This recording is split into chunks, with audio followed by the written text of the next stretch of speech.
Praise the Lord. जय मसीह की मेरे प्रिय भाई बहनों, आप सभी को प्रभु यीशु मसीह के नाम से मैं बधाई देता हूं और स्वागत करता हूं हमारे एक एक्सक्लूसिव डिस्कशन में। हमारे साथ आज दो खास मेहमान जुड़े हैं, एक बैंगलोर से और एक इटारसी से। आज का टॉपिक भी हमारा कुछ खास है। जी हाँ, आज हम आर्कियोलॉजी पर बात करने जा रहे हैं, पुरातत्व शास्त्र। हम बात करने जा रहे हैं क्रिश्चियनिटी में एक बहुत बड़ी खोज हुई थी कुछ साल पहले, कुछ मैन्युस्क्रिप्ट्स पाए गए थे। आज उसी के बारे में हम बातचीत करने जा रहे हैं। आप सभी लोग ब्रदर राजकुमार रिचर्ड को जानते हैं, कई बार हमारे साथ लाइव जुड़े हैं बैंगलोर से, और आज भी हमारे साथ लाइव जुड़े हैं बैंगलोर से। So we welcome brother Rajkumar Richard. और उसके साथ साथ आज एक और गेस्ट को आप स्क्रीन पर देख पा रहे हैं, पास्टर निखिल राज। पास्टर निखिल राज को आप पहली बार देख रहे हैं तो उनका छोटा सा परिचय मैं आपको देना चाहूँगा। पास्टर निखिल राज पीसीजी इटारसी से हैं। वो बाइबल टीचर हैं जिन्होंने सेंट्रल इंडिया थियोलॉजिकल सेमिनरी से मास्टर्स इन थियोलॉजी उन्होंने किया है, जो आज हमारे अनुवाद करने वाले पास्टर हैं, जो ट्रांसलेशन करेंगे जो हमारे जो भी डिस्कशन होने जा रहे हैं। सो चलिए, समय को हम नहीं गवाते हैं, सीधा हमारे डिस्कशन में चलते हैं। एक छोटा सा प्रार्थना के साथ शुरू करेंगे, फिर हम आगे बढ़ेंगे। चलिए हम प्रार्थना करते हैं। प्यारे परमेश्वर पिता, हम आपको धन्यवाद करते हैं ये सुंदर शाम के समय के लिए। प्रभु, आपके नाम को हम ऊंचा उठाते हैं, क्योंकि जब जब हम गिर जाते हैं पिता परमेश्वर, आपका अनुग्रह हमें बचाता है, हमें संभालता है। आज फिर से एक बार पिता परमेश्वर, आपने हम सभी को इस वीडियो के माध्यम से एक जोड़ा है, ताकि हम आपके सत्य वचन की गहराई को समझ सकें और जान सकें। और बहुत ही महत्वपूर्ण बातें पिता परमेश्वर हम सीखने जा रहे हैं। जितने भाई बहन जुड़े हैं उन सभी को प्रभु आप मदद कीजिए ये शिक्षा को समझने के लिए, ये टॉपिक को समझने के लिए। और जो लोग बाद में देखेंगे परमेश्वर, उन्हें भी सहायता कीजिए, ताकि ये टॉपिक को वो आसान तरीके से समझे और अपने विश्वास के बुनियाद को और मजबूत बनाए। आगे का समय आपके हाथों में सौंप कर देते हैं। सारा आदर गौरव महिमा आप ही को मिले, यीशु मसीह के नाम से मांगते पिता, आमीन आमीन। सो अभी से यहाँ से मैं आमेन। आगे आमेन। हैंड ओवर करना चाहूँगा ब्रदर राजकुमार रिचर्ड को और पास्टर निखिल को, और मैं भी इंग्लिश में बोलने जा रहा हूँ। सो जो भी अभी मैं इंग्लिश में बोलने जा रहा हूँ, पास्टर निखिल मेरा और ब्रदर राजकुमार रिचर्ड का ट्रांसलेट करने जा रहे हैं। So let's get started. So welcome pastor Nikhil, thank you so much for coming forward to help us. Thank you so much. Thank you so much, Brother Rajkumar Richard, once again to join with us. And I'm really excited to learn about this new topic on new discovery on Dead Sea Scroll. It's always my pleasure, Brother Francis, to with you in the ministry to serve our Lord. And today also I consider it a privilege to be a part of Glory Apologetics. And always I enjoy being with you. और मैं भी हमेशा अपने आप को विशेष अधिकार प्राप्त समझता हूँ। जब भी ग्लोरी अपोलोजेटिक्स के साथ मुझे जुड़ने का मौका मिलता है, मैं परमेश्वर का इसके लिए धन्यवाद And we करता are हूँ। always excited to have you. And today I'm double excited because we have Pastor Nikhil also with us. और आपको भी हम पाकर सदैव उत्सुक और उत्साहित रहते हैं। और साथ में आज मैं दुगना उत्साहित हूँ, क्योंकि पास्टर निखिल भी हमारे साथ So अनुवाद के लिए wherever जुड़े you हुए are हैं। joining from, please grab the link, share it in all your groups, because we are going to we are going to discuss something very very interesting. तो जिस किसी मन से भी आप जुड़े हैं, आप ध्यान रखें कि आप इस लिंक को दूसरों के साथ शेयर करें, ताकि और भी अधिक से अधिक लोग इस चर्चा जो आज का All right, विषय so है let's उसे get सुन started. पाए। So I'll directly go to the question. So Brother Rajkumar Richard, I'm going to bother you with at least 4 questions, and I hope you will be kind enough to explain and help us understand about this. As I said, it's आइए a joy to be with you. तो आइए हम आरंभ करें बिना समय गंवाए। 4 प्रश्न हैं जो मैं ब्रदर रिचर्ड से पूछूंगा, और उनकी तरफ से भी इसके लिए स्वीकृति मिली All है। right, so the first question I want to ask is, what is archaeology? Let's say there are many new believers who are joining this channel, or probably they are watching this kind of video for the first time. So it would be great, Brother Richard, if you could just give us a small understanding about what is archaeology and why it is important to us as Christians. तो सबसे पहला प्रश्न मैं आपसे पूछना चाहूंगा कि पुरातत्व विज्ञान या पुरातन शास्त्र क्या है, क्योंकि बहुत से नए विश्वासी या भाई बहन हो सकते हैं हमारे इस चर्चा में जुड़े हों। तो उनकी समझ के लिए आप हमें बताएं कि पुरातन शास्त्र या पुरातन विज्ञान अपने आप में क्या है। Well, Archaeology is a study of human history. और जो पुरातन शास्त्र है वो मानवीय इतिहास का अध्ययन है। We are not the only people who are living on this earth right now. As in, what I mean is, there have been people who lived in the past. तो हम ही केवल वो लोग नहीं हैं जो वर्तमान में इस पृथ्वी पर जीवित हैं या रह रहे हैं, हमसे पहले भी लोग थे जो इस पृथ्वी पर निवास करते थे। And when we talk about the past, we are talking about hundreds of years and thousands of years. और जब हम अतीत की बात करते हैं तो वो 100 साल, सैकड़ों साल या हजारों साल भी हो सकते हैं। But we don't know how people who lived 1,000 years before lived on earth. लेकिन हम यह नहीं जानते कि जो हजारों साल पहले इस पृथ्वी पर रहते थे वो कैसे यहाँ रहते थे, उनकी जीवन शैली क्या थी। And this is where archaeology comes into the picture. और यही वो स्थान है जहाँ पर यह पुरातन शास्त्र दृश्य में आता है और इसकी आवश्यकता हमें पड़ती है। So when we dig in certain important places, तो कुछ महत्वपूर्ण स्थानों में जब हम खुदाई करते हैं archaeologists will excavate objects and physical remains from those sites. तो पुरातन शास्त्री जो होते हैं वो खुदाई करके उसके अंदर दबे हुए, हो सकता है इमारत हो या बहुमूल्य वस्तुएं हो, इन बातों को वो खोद करके निकालते हैं। Once they excavate that, they will then study what it is and how old it is. और जब वो खुदाई करके उन्हें भूमि के अंदर से निकालते हैं, वो उस पर अध्ययन करते हैं कि ये क्या है और कितना पुराना है। It's not only objects they excavate, they also excavate skeletons. ना केवल वस्तुएं, लेकिन कई बार नरकंकाल भी वो खुदाई के द्वारा निकालते हैं। So once they excavate, they will also date it. और फिर जब वो खुदाई निकालते हैं, फिर वह कितना पुराना है उसका दिनांक, उसका सन पता लगाते हैं। So did this a person live 500 years ago, or did that person live 1,000 years ago? Did this object belong to 1,000 years in the past? Whatever, they date it. तो वो समय पता करते हैं कि क्या यह व्यक्ति या यह वस्तु 1000 वर्ष पुरानी है या 5000 वर्ष पुरानी है। फिर वह उसका एक डेट, एक दिनांक कितनी पुरानी है वहां लगाते हैं। So essentially, archaeology is the study of the human history of the past.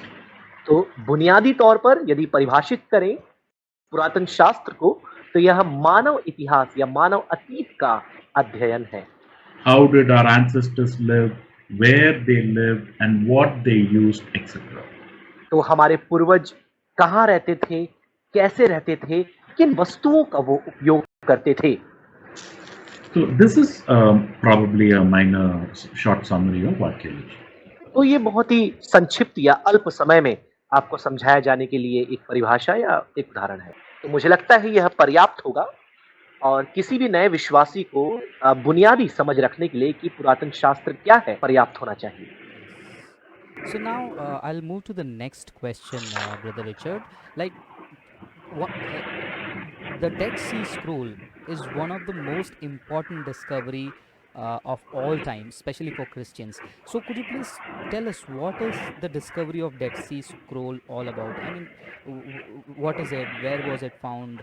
And how did it impact the Christian, studies since 1948? So brother Richard, अगला प्रश्न मैं आपसे ये करना चाहूँगा कि जो डेड सी स्क्रोल या फिर मृत सागर में जो हस्तलिपियाँ पाई गई, खुदाई के द्वारा निकली, वह 1948 के बाद से किस प्रकार से मसीह जगत में उसने प्रभाव छोड़ा या उनका क्या महत्व है? आप ठीक से समझाएं कि कहाँ ये मिली, इसका महत्व क्या है और आज के समय पे हम इसे कैसे समझते हैं। Dead Sea, as the name suggests, is a sea in Israel. अब जैसे आप नाम से ही सुनकर समझ सकते हैं, डेड सी मृत सागर जो इज़राइल में पाया जाता है। So, what we are talking about the Dead Sea Scrolls, the scrolls are the manuscripts or the fragments or something like that. और जब आप हस्तलिपि बोलते हैं, मतलब ये चरम पत्री या टुकड़ों में पाए जाने वाला हाथों से लिखा हुआ चरम पत्र। Now, uh, the Dead Sea Scrolls have been discovered in Israel. और यह जो मृत सागर की हस्तलिपियां हैं, इन्हें इज़राइल में पाया गया। Now, what has been discovered is that almost the entire Hebrew Bible, fragments, scrolls of the entire Hebrew Bible has been discovered. या फिर हम इसे दूसरे शब्दों में समझना चाहें तो जो इब्रानी बाइबल है अपने आप में, उसके पूरे भाग हमें इस खोज में या मृत सागर की हस्तलिपि की खोज में हमें प्राप्त हुए, हमें मिले। Okay, let us ask ourselves one question. आइए हम अपने आप से एक प्रश्न पूछें। How do we know that the Bible that we have now is reliable? अब प्रश्न ये होगा कि आखिर कैसे जो बाइबल आज हमारे पास है, वह उस पर आप आश्रित या निर्भर कैसे हो सकते हैं कि यह सच्ची है। Now, one way of proving the credibility or the reliability of the Bible is through a process called textual criticism. और यदि आप एक तरीका जो है बाइबल के सच्चाई को प्रमाणित करने का कि वो कितना आश्रित उस पर हुआ जा सकता है या उस पर सच के रूप में माना जाता है, तो उसे कहते हैं textual criticism. Now, what is textual criticism? अब ये जो टेक्सुअल क्रिटिसिज्म है या फिर वचन के आधार पर आलोचना साहित्य, ये क्या है हम समझेंगे। What we have is an English Bible or a Hindi Bible. और सामान्यतः जो हमारे पास है या तो अंग्रेजी की बाइबल है या तो हिंदी की बाइबल है। Of course, Bible is translated in many different languages, so Bible is there in almost all the languages. स्वाभाविक है कि अब तक तो बाइबल को अधिकतर भाषाओं में अनुवाद कर दिया गया है, अलग-अलग अनुवाद हमारे पास पाए जाते हैं। But the biblical authors, they wrote in a particular language. लेकिन जो बाइबल के लेखक हैं, उन्होंने एक विशेष भाषा में अपने समय के उसे लिखा। Probably Hebrew, probably Greek, both of them. Yeah. चाहे वो इब्रानी भाषा हो या यूनानी भाषा, दोनों भाषाओं में। Now they wrote this thousands of years ago, especially the Old Testament of the Hebrew Bible. और अगर माने बताएं तो यह हजारों साल जो इब्रानी बाइबल है, जिसे हम पुराना नियम कहते हैं। So how do we know that what has been written thousands of years ago has been faithfully reproduced or copied, and so the Bible that we have now is a reliable or the same as that, the original writing? तो फिर आखिर कैसे इतने हजारों साल पहले लिखी गई पुस्तक या बाइबल इतने वर्षों के बाद, इतने अनुवाद किए जाने के बाद आज भी जो बाइबल हमारे पास है वो सच्ची है या अनुवाद में उत्कृष्ट है, हम इस बात पर कैसे विश्वास कर सकते हैं। So the Bible has a lot of manuscripts. तो बाइबल में बहुत सी हस्तलिपियां, चरमपत्रियां पाई जाती है। Unfortunately, we do not have the original writing of the biblical authors. असौभाग्यवश जो बाइबल के लेखकों की प्रति है वो हमारे पास नहीं है। That is called the autograph. That's the original writing of the biblical authors. जिसे आत्मजीवनी कहते हैं, जो प्रथम लेख बाइबल के लेखकों ने लिखा, वो पत्री उसकी बात कर रहे हैं। Now we do not have that. So अब हमारे पास वो नहीं है। So what happened was there were people called as scribes. तो उस समय लोगों का एक दल था जिसे शास्त्री कहते थे। Now these people, their occupation is to copy the text from one to another. अब इन शास्त्रियों का पेशा था कि वो जो हस्तलिपि है या जो लेख है उसको वो और भी लिखकर उसकी कई प्रतियां वो बनाएं। So let's say, for example, when Peter wrote this letter, a scribe would have copied that letter into another manuscript. अब देखिए, पतरस ने मान लो अपनी पत्री लिखी है और शास्त्री का काम ये होता कि वह उसकी कई प्रतियां लिख-लिख कर कॉपी बनाता, प्रतियां बनाता। After the scribe copies what Peter has written, there'll be more scribes copying the same thing into different manuscripts. और फिर आप देखिए जो पतरस ने लिखा, उसे पहले शास्त्री ने उसकी प्रति बनाई, उसको लिखा बिल्कुल वैसा ही और उसकी प्रतियां बनाई। फिर उसके बाद और भी जो अनेक शास्त्री हैं, वह भी उसी रीति से उसकी प्रतियां बनाते चले गए। So, scribes throughout generations were copying the manuscripts so that the information did not get lost. तो पीढ़ी दर पीढ़ी बहुत से शास्त्रियों ने इस प्रकार से प्रतियां बनाने का काम जारी रखा, जिसके कारण उनका उद्देश्य यह था कि यह जो बाइबल है, यह जो हस्तलिपि है, वो कहीं खो ना जाए। So, what we have now is a translation from the original language. तो आज जो हमारे पास है वो कुछ और नहीं परंतु उस मूल भाषा का अनुवाद है। Bible from one of those manuscripts. तो उन हस्तलिपियों से हमारा जो बाइबल है कैसे हम तक आया या हमें कैसे मिला? It can be basically I use a NIV or a NASB. Now these the NIV Bible, let's take NIV as an example.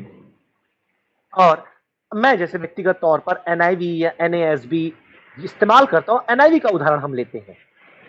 Now NIV Bible translation has come about after comparing, examining, analyzing quite a few different manuscripts. और NIV Bible जो हमारे हाथों में पहुंची है, उसके पीछे बहुत से हस्तलिपियों को, बहुत से चरमपत्रियों का अध्ययन किया गया, उनका अवलोकन किया गया, तत्पश्चात इस बाइबल का निर्माण हुआ। Now one more thing we need to keep in mind is the age of the manuscripts. एक और बात जो हमें ध्यान में रखनी है वो ये है कि वह जो हस्तलिपि है या वह जो चरमपत्री वो कितनी पुरानी है, उसकी उम्र क्या है। Now certain manuscripts would have been written in 100 AD, that is after the death of the Lord Jesus. और हो सकता है कुछ जो हस्तलिपियां हैं या चरमपत्रियां हैं वो 100 ईस्वी में, जो प्रभु यीशु मसीह के मृत्यु के बाद का समय है, तब लिखी गई हो। Certain other manuscripts could have been written even in the older times, like in the as they say BCE or BC. और कुछ और हस्तलिपियां हैं जो हो सकती है उससे भी पुरानी है, जिसे यीशु मसीह के पहले का समय कहा जाता है या सामान्य समय कहा जाता है। So now we, if you remember, we have asked a question: what is textual criticism? और जैसे कि आपको याद होगा, हमने इन सब के पहले प्रश्न किया था कि जो पद या आयतों का आलोचना साहित्य क्या है। So textual criticism is a process by which the original version of the document. और ये शब्दों का जो आलोचना साहित्य है वो कुछ और नहीं परंतु यही है कि हम प्रयास ये करते हैं कि जो पुस्तक, जो किताब हमारे पास है, उसके मूल भाषा या उसके मूल स्थान को हम समझ ले या उसे हम जान लें। Now remember, we don't have that original document. अब याद रखें, हमारे पास वो मूल प्रति नहीं है। All we have are thousands of manuscripts. हमारे पास जो है हजारों हस्तलिपियां हैं।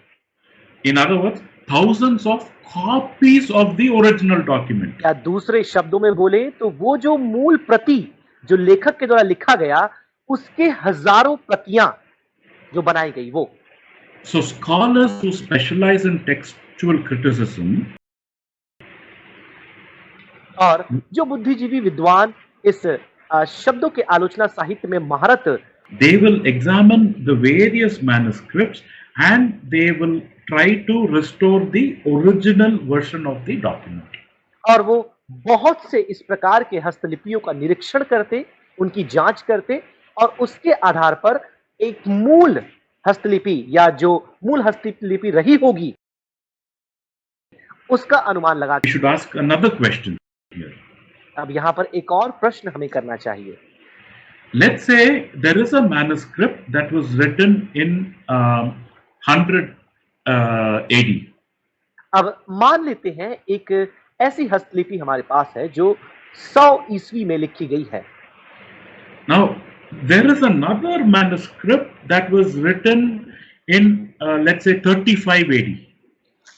और हमारे पास एक दूसरी हस्तलिपि है जो 35 ईस्वी में लिखी गई है। Let's say that both are similar. Content अब is the same. अब हम ये मान लेते हैं कि दोनों के जो विषय वस्तु है वो एक जैसी ही है, एक समान है। So, which is more valuable to us now? The older, the 33 AD or 35 AD document, or the 100 AD document? Which is अब more आप ये valuable? बताइए कि इन दोनों में से कौन सा हमारे लिए ज्यादा सच्चा होगा या भरोसेमंद होगा, जो 100 ईस्वी में लिखा गया है वो, या जो 35 ईस्वी में लिखा गया है वो। Now, if the document is about the Lord Jesus, we यदि know वो that the Lord Jesus lived around that AD 30. और अब यदि वो लेख प्रभु यीशु मसीह के जीवन संबंधित है, जबकि हम सब जानते हैं कि 30 ईस्वी के आसपास प्रभु यीशु मसीह इस पृथ्वी पर थे। So, if the manuscript or the copy is closer to the life of the Lord Jesus, that is more valuable, that is more reliable than the one that was copied later. तो इसका सीधा मतलब यह है कि जो प्रभु यीशु मसीह के जीवन काल के निकट के दिनांक में, डेट में आता है, वो उससे जो उसके बहुत बाद आया ज्यादा भरोसेमंद है, ज्यादा सच्चा है। Now, let us look at the Old Testament perspective. अब आइए हम पुराने नियम के दृष्टिकोण से देखें। The Old Testament is written thousands of years before the Lord Jesus lived. अब देखिए, जो पुराना नियम है प्रभु यीशु मसीह के समय से हजारों साल पहले लिखा गया। Now, the before Dead Sea Scrolls were discovered, और ये मृत सागर के हस्तलिपियों के खोजे जाने से पहले the oldest manuscript of the Old Testament that was with us was dated around 1000 AD. और आप देखिए, सबसे पुराने नियम का जो एक हस्तलिपि हमारे पास था, उसका दिनांक है 1000 ईस्वी। Okay, now you have to remember the Old Testament narrative happened thousands of years before the Lord Jesus. आप देखिए, ये जो पुराने नियम का पूरा घटनाक्रम है, प्रभु यीशु मसीह के इस पृथ्वी पर आने के हजारों साल पहले घटित हुआ। But that was with us of the Old Testament was dated 1000 years after the Lord Jesus. लेकिन Around अब आप 1000. ये देखिए कि जो सबसे पुराने नियम का हस्तलिपि हमारे पास है, या हमें जो खोज के दौरान मिला, वो 1000 ईस्वी का है।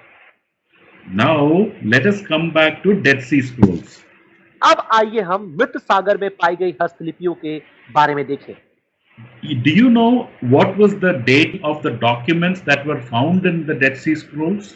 क्या आपको मालूम है मृत सागर में जो हस्तलिपियां पाई गई, उन्हें किस दिनांक में रखा गया है, या वो कितनी पुरानी है? So, as I said, the oldest manuscript, let's say of the book of Isaiah, was dated around 925,000 AD, that is after Christ, after the death of Christ. अब देखिए, जैसे कि यशायाह की हस्तलिपि की बात हम कर रहे हैं, जो 924 या फिर 1000 ईस्वी की दिनांक की है, मतलब प्रभु यीशु मसीह के 1000 साल के बाद। But you should remember, we are talking about the Old Testament now. लेकिन आप याद रखें, हम पुराने नियम के हस्तलिपियों की बात कर रहे हैं। The events of the Old Testament happened thousands of years before Jesus. लेकिन आप घटनाक्रम की बात करें पुराने नियम के, वो तो प्रभु यीशु मसीह के इस पृथ्वी पर आने के हजारों साल पहले हो चुकी थी।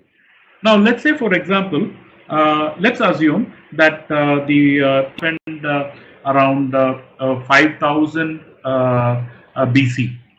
अब मान लेते हैं कि उत्पत्ति में जो घटनाक्रम हुए हैं, वह 5000 वर्ष यीशु के पूर्व के हैं या बीसी के हैं। And let's say the book of Isaiah was written around 4000 BC. We are just और giving some random numbers. और बस को उदाहरण के लिए दे रहे हैं। मान लीजिए यशायाह नबी की पुस्तक 4000 वर्ष प्रभु यीशु मसीह के पूर्व लिखी गई। Okay. But as I said, the oldest manuscript of the book of Isaiah, what we had before the Dead Sea Scrolls, was dated 1000 AD, 925 to 1000 AD. और जैसे मैंने आपको बताया, मैं ये समझाना चाहता हूं कि मृत सागर में पाई गई हस्तलिपियों से पहले सबसे पुराना जो हस्तलिपि हमारे पास था वह यशायाह नबी की पुस्तक से था और वो 924 या 1000 ईस्वी मतलब प्रभु यीशु मसीह के 1000 वर्ष बाद का था। The manuscript that we have is dated around 1000 AD, but the actual event occurred in 4000 BC. तो आप देखिए जो हस्तलिपि हमारे पास है वो प्रभु यीशु मसीह के 1000 वर्ष के बाद के दिनांक का है, लेकिन जो घटनाक्रम हुआ वो तो यीशु मसीह के हजारों साल पहले घटित हुआ। Now, this is where the importance of Dead Sea Scrolls will be understood.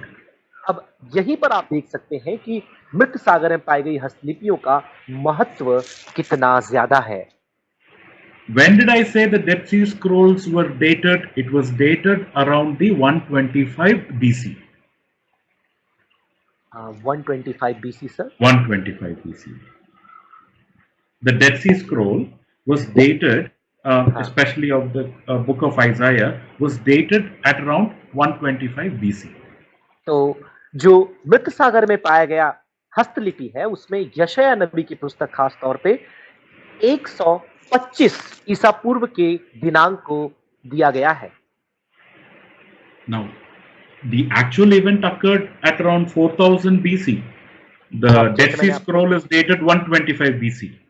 अब देखिए असल घटना जो है वो यीशु मसीह के पृथ्वी पर रहने के समय से 4000 साल पहले की है, लेकिन मृत सागर में जो हस्तलिपि हमें मिली उसमें जो दिनांक दिया गया है वह 125 ईसा पूर्व के समय की है। Now imagine if we did not have the Dead Sea Scrolls, what was available to us was 1000 years after, that is in 1000 AD. तो आप देखिए अगर हमारे पास मृत सागर में जो हस्तलिपि मिली वो नहीं होते तो यीशु मसीह के इस पृथ्वी में रहने के 1000 साल बाद की हस्तलिपि ही हमारे पास थी। Now think about it from this perspective. How close is the Dead Sea Scrolls from the actual event occurred that in the book of Isaiah?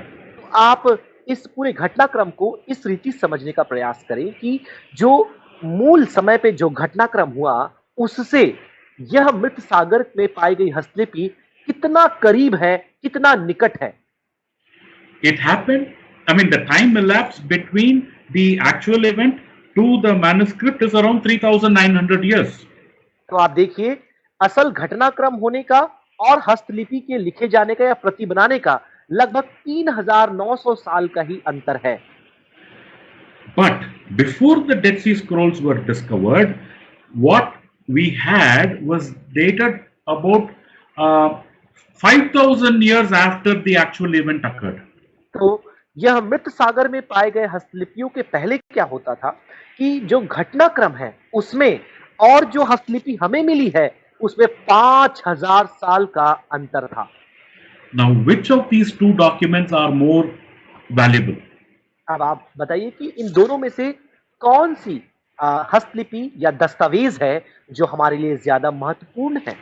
The document that is dated 5000 years after the actual event, or the document that is dated 3900 years after the actual event?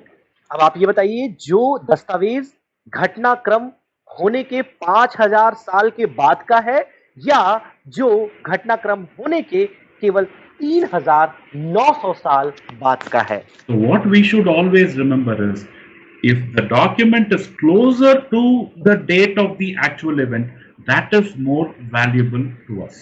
तो एक बात हमें हमेशा स्मरण रखनी चाहिए कि कोई भी दस्तावेज हो, यदि वह घटना होने के दिनांक से बहुत करीब है, निकट है, वही सबसे भरोसेमंद और विश्वास योग्य दस्तावेज है। I am not saying the Codex Leningrad is not valuable, मैं ये नहीं बोल रहा कि जो कोडेक्स लेनिनग्राड है वो महत्वपूर्ण नहीं है, but all I am saying is the Dead Sea Scrolls are taking us 1,000 years more closer to the actual event. लेकिन मैं ये बताना चाह रहा हूं कि मृत सागर में पाई गई हस्तलिपियां हमें उस घटना के 1000 वर्ष और करीब लेकर के जाती है। So what you should now remember is the Dead Sea Scrolls are dated 1,000 years before the manuscript that we have right now. तो अब आप देखिए, ये बात आपको याद रखना है कि जो मृत सागर में पाई गई हस्तलिपि है वो 1000 वर्ष पूर्व उस घटनाक्रम से जो भी जो समय था प्रभु यीशु मसीह के वह वहां पर पाई गई थी। But the beauty is when the scholars examined the Dead Sea Scrolls and the Codex Leningrad, और खूबसूरती यहां पर आपको दिखाई देगी प्रियो, जब विद्वानों ने इन दोनों को, एक तरफ कोडेक्स लेनिनग्राड और मृत सागर की हस्तलिपि, इन दोनों की उन्होंने आपस में तुलना की, you will not believe it. It was almost the same. और आप विश्वास नहीं करेंगे, ये दोनों एक समान थे।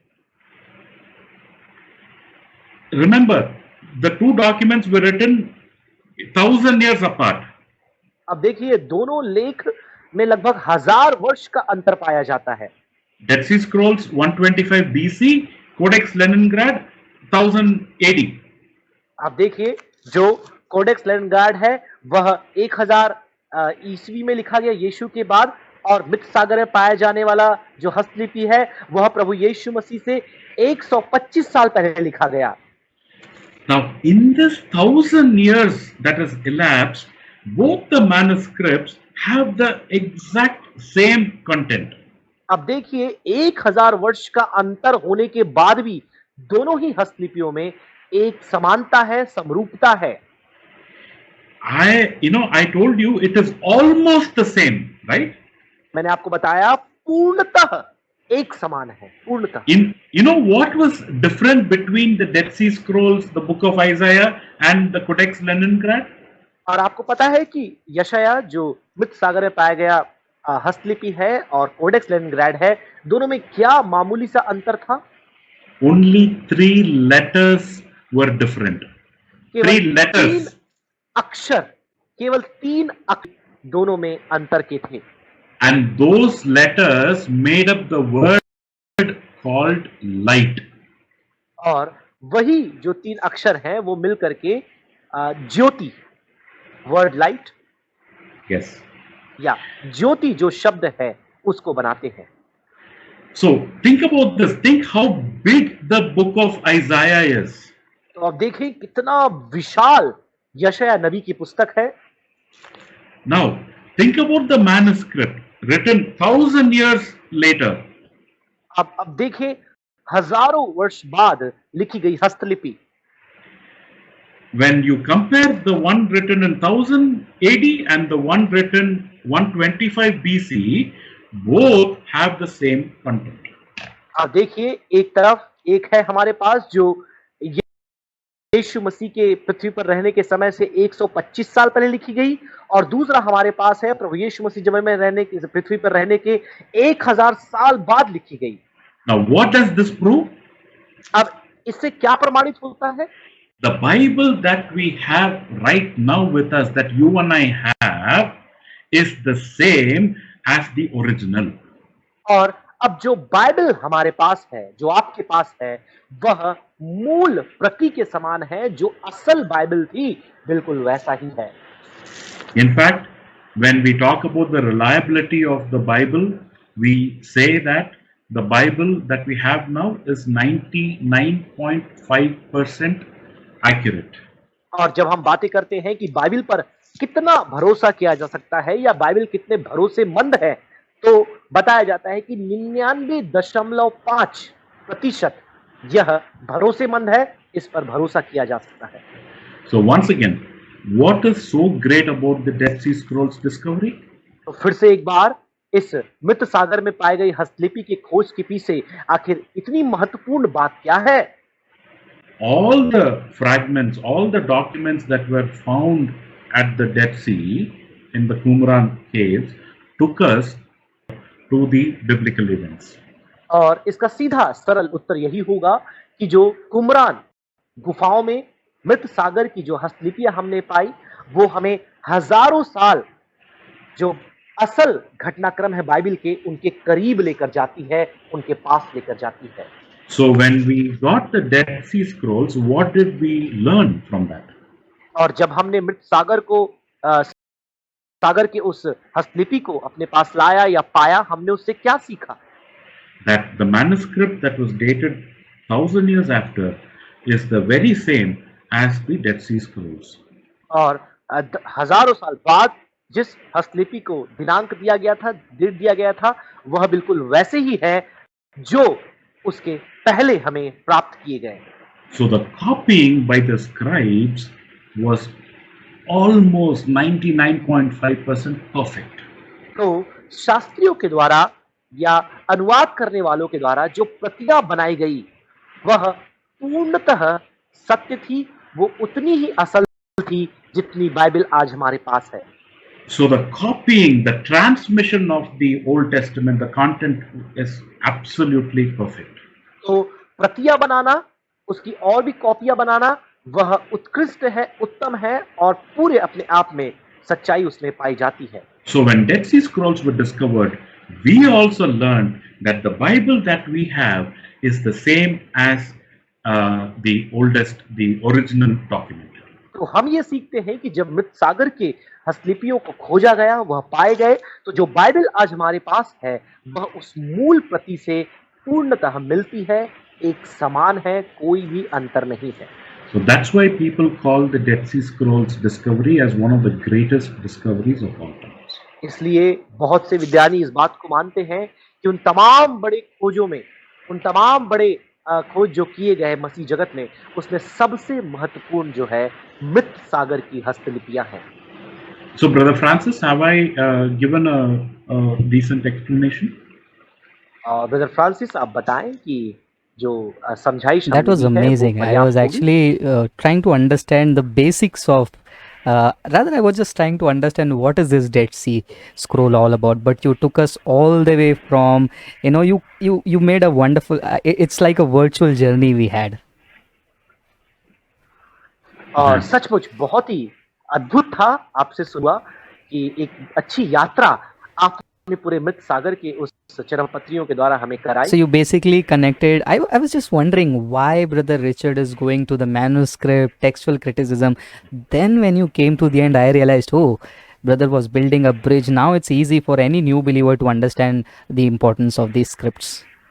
और मैं यही सोच रहा था कि आप शब्द आलोचना साहित्य की बात क्यों कर रहे हैं, आप इन बातों को क्यों ला रहे हैं, लेकिन अब मैं ये मानता हूं कि इवन नए जो विश्वासी जो इसको देख रहे हैं, वह भी समझ पाएंगे कि आखिर क्या महत्व है मृत सागर में पाई गई So हस्तलिपियों। my dear brothers and sisters, all I would say is just we are just discussing one of the many topics that comes under archaeological discoveries.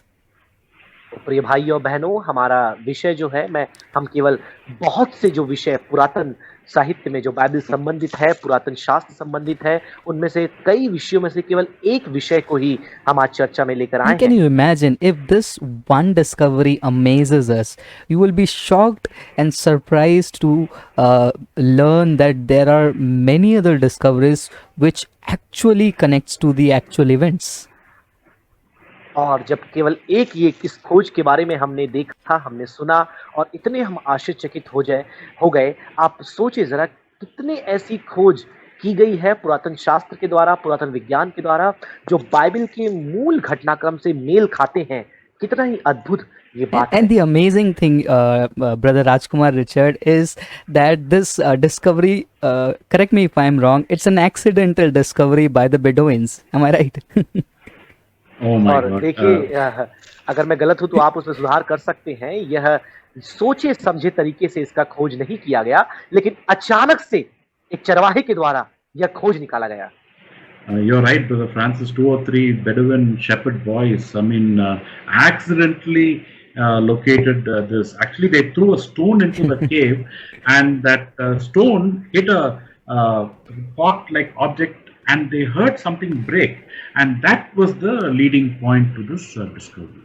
तो आप देखिए केवल 2-3 ऐसे चरवाहे थे जिन्होंने एक पत्थर एक गुफा के अंदर फेंका और जैसे ही पत्थर फेंका उन्हें कुछ टूटने की आवाज सुनाई दी और वो जब अंदर गए तो मालूम चला वहां पर मिट्टी के बड़े-बड़े घड़े बर्तन रखे हुए हैं जिनमें ये हस्तलिपि पाई गई। And the another amazing thing for me when I was learning about this discovery is that people may assume that the scrolls were just lying around. No, I mean those jars were buried under lot of bad excreta, dust. I mean, like some scholars say that the discovery scholars say that it was buried under at least 6 to 10 feet. और कई बार लोगों को लगता होगा कि ये चरम पत्रियां या फिर ये हस्तलिपियां वहां पर यूं ही गुफा के अंदर पड़ी होगी, लेकिन बहुत से विद्वान और बहुत से जो पुरातन शास्त्री है वो तो ये बताते हैं कि कम से कम 8 से 10 फीट नीचे कई प्रकार के मलबे और ढेर और गंदगी के नीचे वो दबे हुए थे। You're absolutely right, Brother Francis. In fact, right now, I want to remind our audience that it was not like somebody just entered into a cave and said, there is a jar here, and they took it and celebrated it. No, it was not like that. और बहुत से लोग जैसा सोचते हैं, मैं अपने श्रोताओं को बताना चाहूंगा कि ऐसा नहीं था कि वहां अंदर गए और यहाँ मिट्टी के बर्तन और घड़े रखे हुए थे और बोला कि अरे वाह हमें तो ये मिल गया और उठा करके वो बाहर ले जा करके उसका उत्सव मना रहे हैं। ऐसा नहीं हुआ था। In fact, when we talk about the Dead Sea Scrolls, the fragments, the scrolls that were found in about 15 caves. और आप देखिए ये जो चरमपत्री बोले या हस्तलिपि बोले या हस्तलिपियों का जो टुकड़ा बोले जो हमें मिला, यह एक गुफा में नहीं 15 गुफाओं में पाए गए। So inaccessible that the archaeologists will have to come down through ropes and enter. They risk their own lives to discover this. और कुछ गुफाएं तो इतनी जटिल और सघन थी कि वहां जाने के लिए उनको जो पुरातन शास्त्री थे उन्हें अपनी जिंदगी जोखिम में डालनी पड़ी और फिर वो वहां गए और फिर उन्होंने हस्तलिपि को निकाला। One more point is very important for us to understand. एक और बात जो हमारी समझने के लिए बहुत ही महत्वपूर्ण है, It's not like they discovered a cave 1, cave 2, cave 3, cave 4, cave 15. It wasn't like that. और ये ऐसा क्रमानुसार नहीं था कि पहला गुफा, दूसरी गुफा, तीसरी गुफा और 15वीं गुफा, ऐसा नहीं था। Discover these 15 caves, they might have gone into some, I don't know, maybe hundreds of caves. और इन 15 गुफाओं को ढूंढने के लिए हो सकता है उन्हें सैकड़ों गुफाओं में जाना पड़ा होगा। And this is something I have heard from a person who's been there, who's done the work. और ये सारी बातें मैंने उनके द्वारा सुनी हैं जो वहां गए और इस काम को उन्होंने अंजाम दिया। Now I want to share this with you so that you understand the difficulty that was involved in the work of an archaeologist, in the archaeologists. और ये सारी बातें मैं आपको इसलिए बता रहा हूं ताकि आप समझ पाएं कि एक पुरातन शास्त्री को किन किन चुनौतियों से होकर जाना पड़ता है इस कार्य को अंजाम देने के लिए। Archaeology is not an easy thing to do at all. पुरातन शास्त्र या पुरातन विज्ञान कोई सरल काम नहीं है। In one particular cave, when these archaeologists were there, एक गुफा की बात है जहां पर ये पूरे पुरातन शास्त्री गए थे। they were excavating that particular cave. और उस एक गुफा में वो छानबीन और खोज कर रहे थे। So they decided, the group of archaeologists decided that we will excavate in all these places, and that one particular place we'll reserve for urination, or you know what I'm saying. और आप देखिए जब वो वहां पर गए उन्होंने बोला कि हाँ हम यहाँ पे इस पूरे गुफा में हम छानबीन करेंगे, खोज करेंगे और एक कोना हम छोड़ देते हैं कि जरूरत पड़ी तो हम शौचालय के लिए उसका उपयोग करेंगे उस कोने का। आप समझ सकते हैं मैं क्या बता रहा हूँ। So that place was designated as the toilet or the bathroom. तो वो जो कोना है, वो जो स्थान है, उसे शौचालय के लिए, शौच करने के लिए अलग कर दिया गया था। And they were excavating in the other places. और अन्य स्थानों में वो इस प्रकार से खोजबीन जांच पड़ताल कर रहे थे। A few days later, what happened was, कुछ दिनों के बाद क्या हुआ, in that place where it was designated as a toilet, और वो स्थान जो इन्होंने शौच के लिए अलग की थी, somebody said, look, there is something there and that might be interesting. वो उन्होंने किसी ने कहा कि देखो वहां कुछ नजर आता है, कुछ तो वहां पे दिलचस्प बात होगी, थोड़ा देखते हैं। Now imagine the plight of the archaeologists there. अब आप यहाँ पर कल्पना करके देखें कि किस दशा में उन पुरातन शास्त्रियों को वहां पर जाना पड़ा होगा। That's the very place they were doing number 1 and number 2. यही वो स्थान था जहां नंबर 1 और नंबर 2 वो जाकर कर रहे थे। From that very place they discovered one more fragment. और उसी स्थान से उन्होंने एक और टुकड़ा, एक और हस्तलिपि उन्होंने खोज निकाली।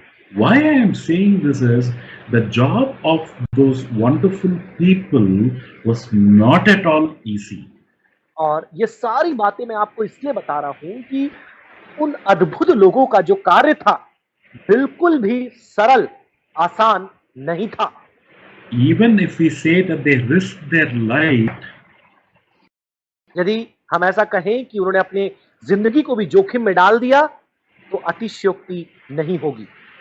so we should appreciate and we should thank God for the lives of these archaeologists who, did the work, and because of that work, today we know that the Bible that we have is absolutely reliable.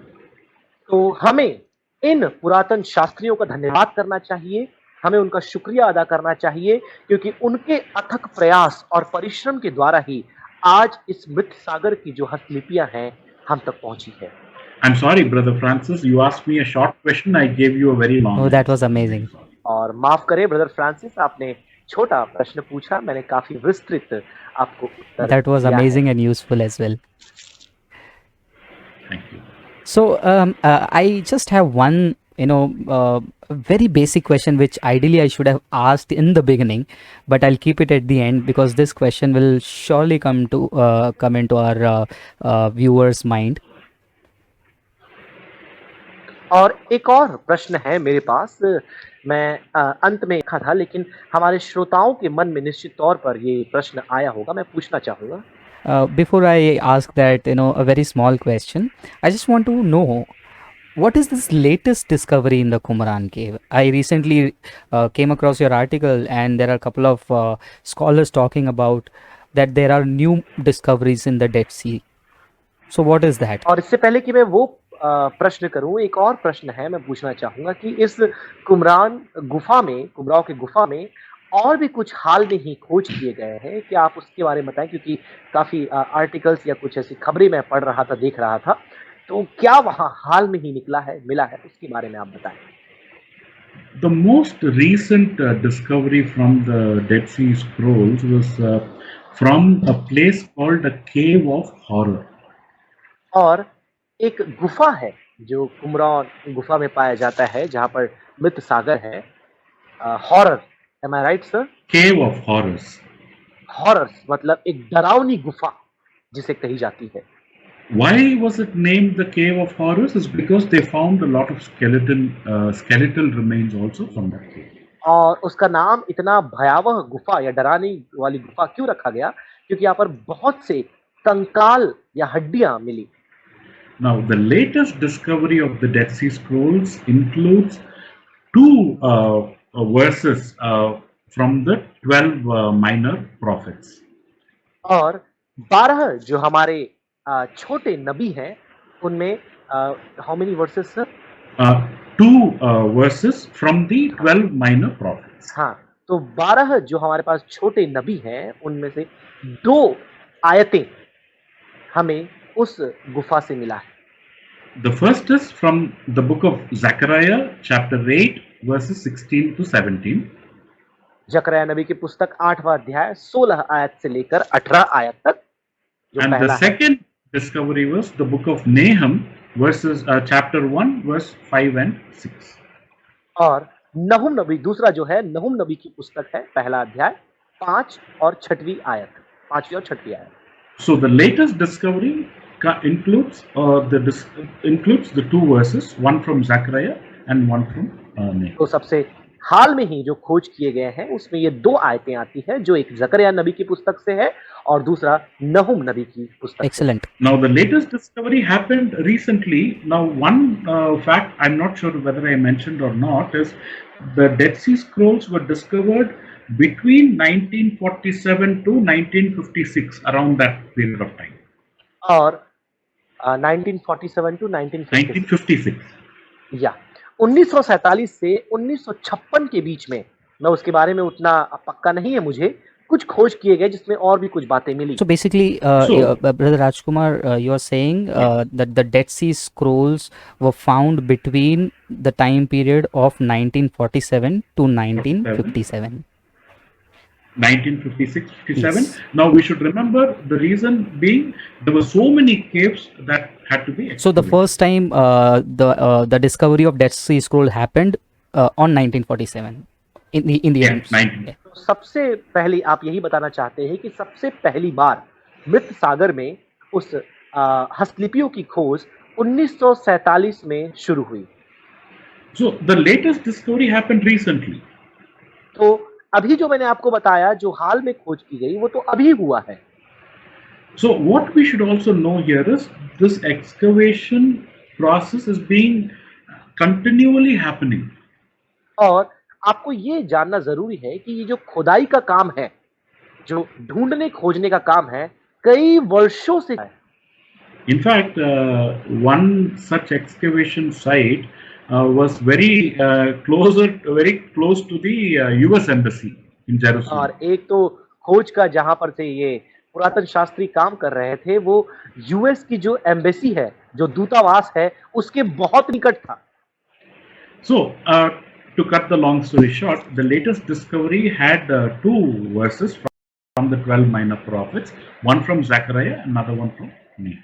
तो बस आप ये याद रखें, हाल में जो खोज किया गया है वहां पर 2 आयतें मिली, जो एक ज़करिया नबी की पुस्तक से है और एक नहूम नबी की पुस्तक So- से है। And this was written in ancient Greek.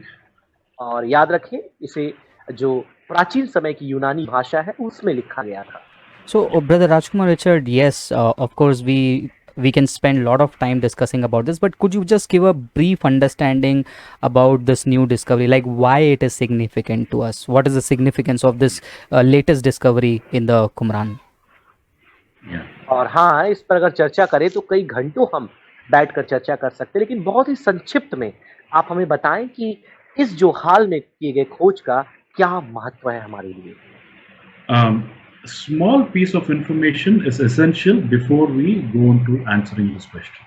तो इस प्रश्न का उत्तर देने से पहले एक छोटी सी सूचना मैं आपको देना चाहूंगा, जो इस उत्तर को समझने के लिए महत्वपूर्ण है।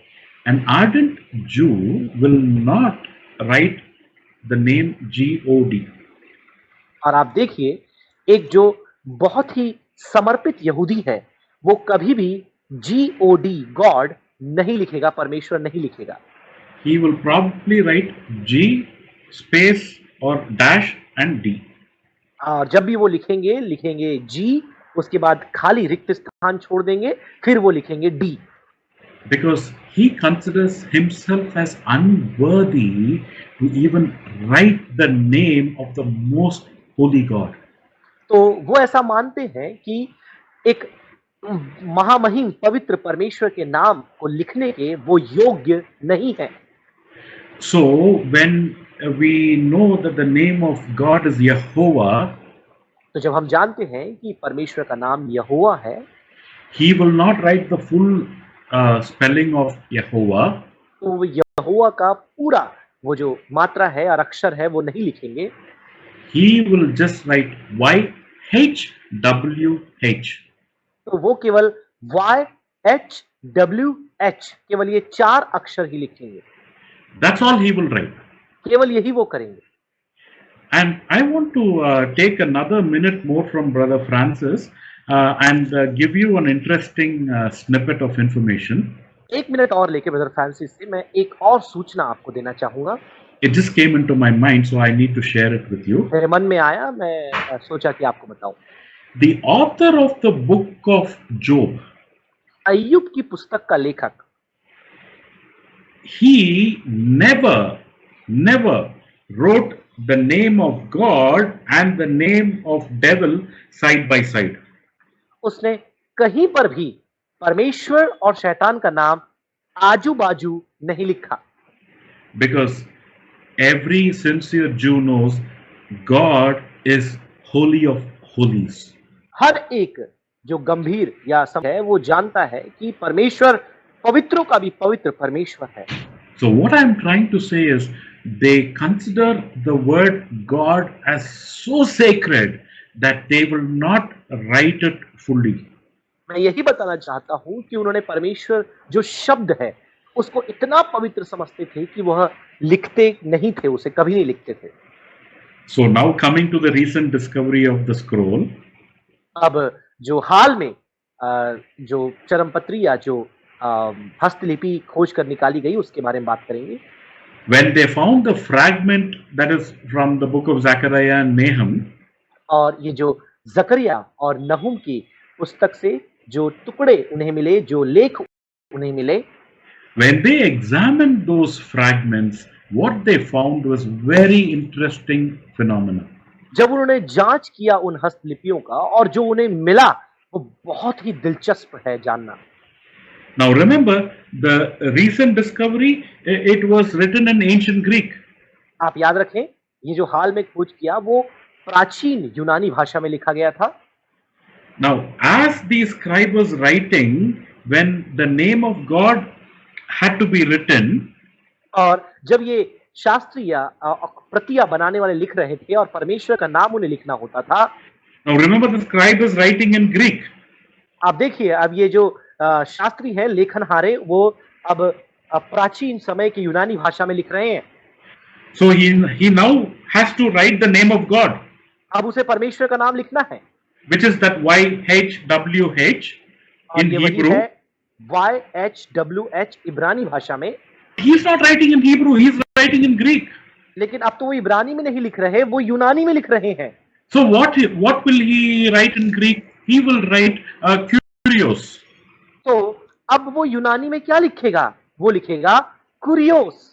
Now kurios is the translation for the name of God in और Greek.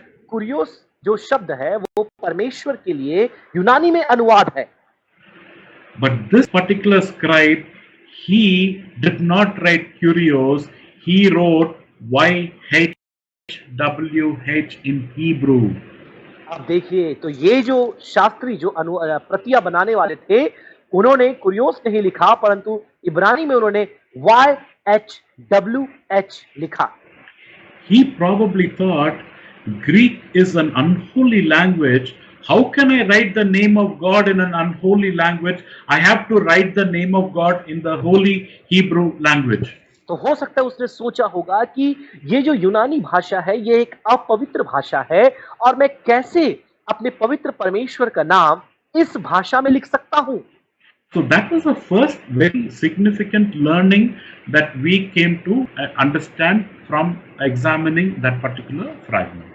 तो देखिए, वह सबसे पहला एक सीख था, एक समझ था, पाठ था जो हमें इस हस्तलिपि की खोज के बारे में मालूम चला।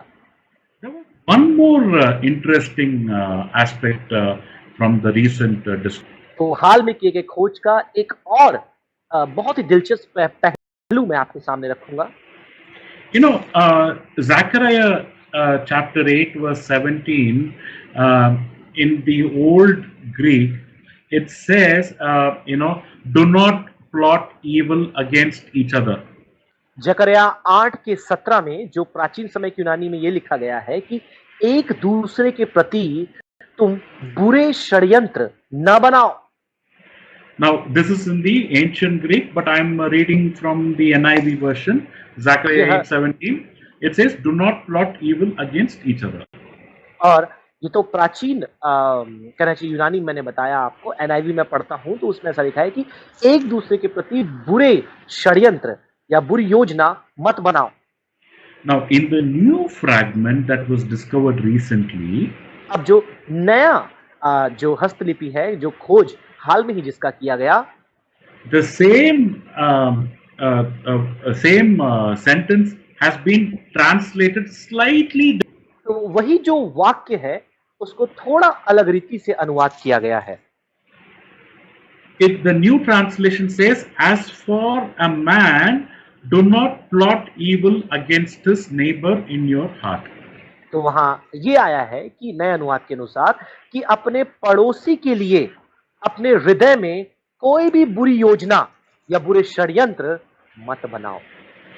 So, do not plot evil against each other is the older, fragment that we had.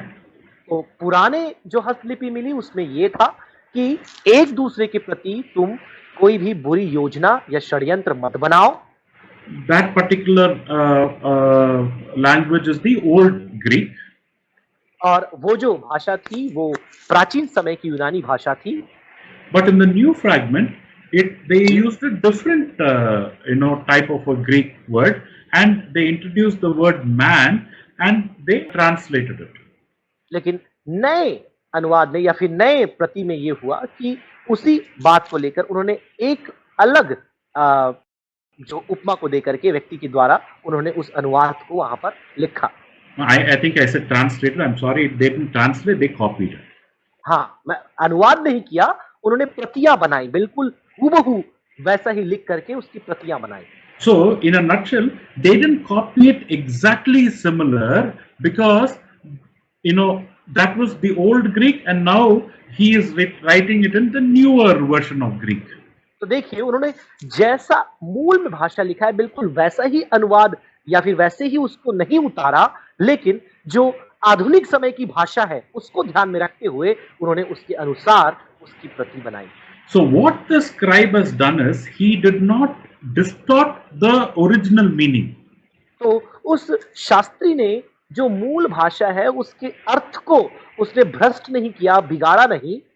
But in the newer version of Greek, he introduced the word man and communicated the same, thought, same meaning in the new translation. तो in the new नई यूनानी भाषा को ध्यान में रखते हुए उसमें एक व्यक्ति को जोड़ते हुए वह जो आधुनिक भाषा बोला चाहिए नए जमाने की भाषा है उसके अनुसार उसे कॉपी कर दिया, उसकी प्रति बना दी।